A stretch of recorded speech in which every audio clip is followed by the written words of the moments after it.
Ezekiel പ്രവാചകന്റെ പുസ്തകത്തിൽ നിന്നുള്ള വായന 25-ാം അധ്യായം 1 മുതൽ 17 വരെയുള്ള വചനങ്ങൾ. അമ്മോന്യർക്കെതിരെ കർത്താവ് എന്നോട് അരുളി ചെയ്തു, മനുഷ്യപുത്ര, അമ്മോന്യരുടെ നേരെ തിരിഞ്ഞ് അവർക്കെതിരെ പ്രവചിക്കുക. അമ്മോന്യരോട് പറയുക, ദൈവമായ കർത്താവിൻ്റെ വചനം ശ്രവിക്കുവിൻ. ദൈവമായ കർത്താവ് അരുളി ചെയ്യുന്നു, നിന്റെ വിശുദ്ധ മന്ദിരം അശുദ്ധമാക്കപ്പെടുമ്പോൾ അതിനെക്കുറിച്ചും ഇസ്രായേൽ ദേശം വിജനമാക്കപ്പെട്ടപ്പോൾ അതിനെക്കുറിച്ചും യൂദാഭവനം പ്രവാസത്തിലേക്ക് പോയപ്പോൾ അതിനെക്കുറിച്ചും നീ ആഹാ എന്ന് പറഞ്ഞ് പരിഹസിച്ചു. അതിനാൽ ഞാൻ നിന്നെ പൗരസ്ത്യർക്ക് അവകാശമായി കൊടുക്കാൻ പോകുന്നു. അവർ നിന്നിൽ പാളയമടിച്ച് വാസമുറപ്പിക്കും. അവർ നിനക്കുള്ള ഫലം ഭക്ഷിക്കുകയും പാൽ കുടിക്കുകയും ചെയ്യും. ഞാൻ റബ്ബായെ ഒട്ടകങ്ങൾക്ക് മേച്ചസ്ഥലവും അമ്മോന്യരുടെ നഗരങ്ങളെ ആട്ടിൻപറ്റങ്ങൾക്ക് താവളവുമാക്കും. ഞാനാണ് കർത്താവെന്ന് അപ്പോൾ നീ അറിയും. ദൈവമായ കർത്താവ് അരുളി ചെയ്യുന്നു, ഇസ്രായേൽ ദേശത്തിനെതിരെ നിന്റെ ഹൃദയത്തിലുള്ള ദുഷ്ടത മൂലം കൈകൊട്ടി തുള്ളിച്ചാടി ആഹ്ലാദിച്ചതിനാൽ ഞാൻ നിനക്കെതിരെ എൻ്റെ കരമുയർത്തുകയും നിന്നെ ജനതകൾക്ക് കവർച്ച ചെയ്യാൻ വിട്ടുകൊടുക്കുകയും ചെയ്യും. ജനതകളിൽ നിന്ന് നിന്നെ ഞാൻ വിച്ഛേദിക്കും. രാജ്യങ്ങളുടെ ഇടയിൽ നിന്ന് ഞാൻ നിന്നെ ഉന്മൂലനം ചെയ്യും. ഞാൻ നിന്നെ നശിപ്പിക്കും. ഞാനാണ് കർത്താവെന്ന് അപ്പോൾ നീ അറിയും. മോവാബിനെതിരെ 8-ാം വചനം.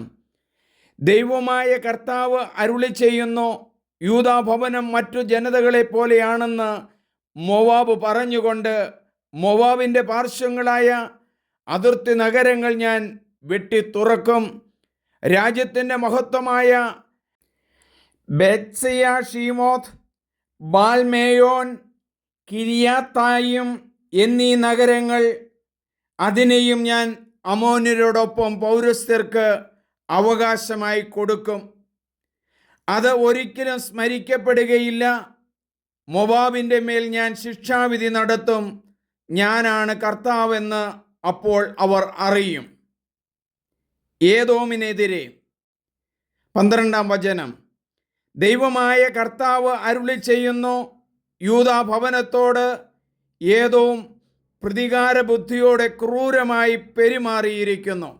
ആകയാൽ ദൈവമായ കർത്താവ് അരുളി ചെയ്യുന്നു, ഏദോമിനെതിരെ ഞാൻ കരമുയർത്തും. മനുഷ്യരെയും മൃഗങ്ങളെയും അവിടെ നിന്ന് ഞാൻ നീക്കിക്കളയും. ഞാൻ അതിനെ വിജനമാക്കും.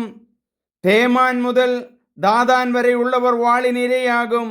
ദൈവമായ കർത്താവ് അരുളി ചെയ്യുന്നു, എൻ്റെ ജനമായ ഇസ്രായേലിൻ്റെ കരം കൊണ്ട് ഏദോമിനെതിരെ ഞാൻ പ്രതികാരം ചെയ്യും. എൻ്റെ കോപത്തിനും ക്രോധത്തിനും അനുസൃതമായി അവർ അവിടെ വർത്തിക്കും. അങ്ങനെ അവർ എൻ്റെ പ്രതികാരം അറിയും. 15-ാം വചനം മുതൽ. ഫിലിസ്ത്യർക്കെതിരെ ദൈവമായ കർത്താവ് അരുളി ചെയ്യുന്നു, ഫിലിസ്ത്യർ പ്രതികാരം ചെയ്തിരിക്കുന്നു. ഒടുങ്ങാത്ത വിരോധത്താൽ നശിപ്പിക്കാൻ വേണ്ടി ദുഷ്ടതയോടെ അവർ പ്രതികാരം ചെയ്തിരിക്കുന്നു. അതിനാൽ ദൈവമായ കർത്താവ് അരുളി ചെയ്യുന്നു, ഫിലിസ്ത്യർക്കെതിരെ ഞാൻ കരമുയർത്തും. കൃത്യരെ ഞാൻ കൊല്ലുകയും കടൽ തീരത്ത് ശേഷിക്കുന്നവരെ നശിപ്പിക്കുകയും ചെയ്യും. ക്രോധം നിറഞ്ഞ പ്രഹരങ്ങളാൽ ഞാൻ അവരോട് കഠിനമായി പ്രതികാരം ചെയ്യും. ഞാൻ പ്രതികാരം ചെയ്യുമ്പോൾ ഞാനാണ് കർത്താവ് എന്ന് അവർ അറിയും.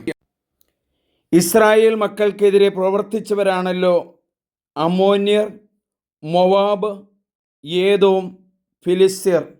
ഇവരെ യഹോവ നശിപ്പിക്കുമെന്ന്, തകർത്തുകളയുമെന്ന് എസെക്കിയേൽ പ്രവാചകനിലൂടെ പ്രവചിച്ചു. നമുക്ക് പ്രാർത്ഥിക്കാം. ഇസ്രായേൽ സമൂഹത്തെ നശിപ്പിക്കാൻ വേണ്ടി പ്രവർത്തിച്ച 4 സമൂഹത്തെ ദൈവമേ, വചനത്താൽ അങ്ങ് അവരെ നശിപ്പിക്കുമെന്ന് അരുളി ചെയ്യുന്നല്ലോ. പ്രവചന ഗ്രന്ഥങ്ങളിൽ പറയുന്ന കാര്യങ്ങൾ മനസ്സിലാക്കി സത്യത്തെ മുറുകെ പിടിച്ച് ആത്മാവിൻ്റെ നിർവൃതിയിൽ ജീവിക്കാൻ ഞങ്ങളെ പഠിപ്പിക്കണമേ. ദൈവമേ നന്ദി, ദൈവമേ ആരാധന. പ്രിയമുള്ളവരെ, എൻ്റെ പേര് സണ്ണി പുൽപ്പറമ്പിൽ. നിങ്ങളെല്ലാവരും സബ്സ്ക്രൈബ് ചെയ്യണം, ഷെയർ ചെയ്യണം.